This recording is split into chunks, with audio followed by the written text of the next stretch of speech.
Once upon a time there was a group of young friends named Tom, Sarah, and Jamal who all dreamed of one day becoming astronauts. Each summer they would attend a special camp called Astronaut Academy that taught kids everything they needed to know about space travel. On the first day of camp, the students moved into their assigned cabins. Tom and Jamal were bunkmates in the Apollo cabin, while Sarah stayed next door in the Sally Ride cabin.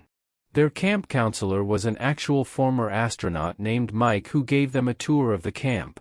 He showed them the state-of-the-art simulation room where they could practice spacewalks, the rocket building workshop, and the observatory dome which housed a huge telescope. The three friends were so excited to start their training. The next morning, campers were woken up bright and early by an air horn blast over the loudspeakers. Everyone quickly got dressed in their space camp jumpsuits and headed to the mess hall for breakfast. The food wasn't too tasty, but it was the same kind of lightweight freeze-dried meals that real astronauts ate in space. After fueling up, it was time for the first training session of the day, a crash course in rocket science taught by former NASA engineer Dr. Kendrick. Dr. Kendrick's class was full of complex physics and math lessons about propulsion, trajectory, and orbital mechanics. Tom aced every quiz thanks to his science fair projects on model rocketry, but Sarah and Jamal struggled to keep up. Over the next few days, the campers also learned about operating the robotic arm on a spacecraft during a botany lesson in the atrium's plant lab. Astronaut Mike even showed them how astronaut suits worked during a simulated spacewalk through the rocky crater on campus. By midweek, Jamal felt homesick and wondered if space camp had been a mistake. But his mood changed when the campers got to do a real EVA, extravehicular activity, spacewalk. Dressed in official NASA spacesuits, they climbed into an underwater training tank and learned to move around in microgravity.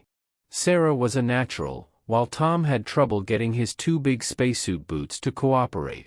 Jamal initially panicked when his helmet filled up with water, but he learned to calm down and finished the training exercise. Soon it was time for the final test, a spaceflight simulation. Students were assigned to crews and got strapped into an elaborate simulator shaped like a rocket cockpit. As launch music played, the simulator rumbled and tilted up at an angle to mimic blasting off into the sky. On giant screens, the campers saw images of Earth shrinking away as they pretended to hurtle towards the moon. It looked so realistic. Midway through, an alarm light started flashing and smoke filled the cabin.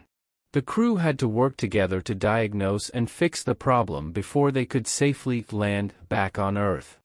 At last, the closing campfire arrived.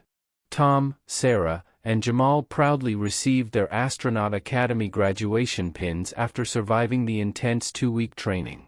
As they roasted marshmallows under the stars, they made a pact to apply to NASA's Space Camp program together next year. And one day, they might even walk on the moon or travel all the way to Mars.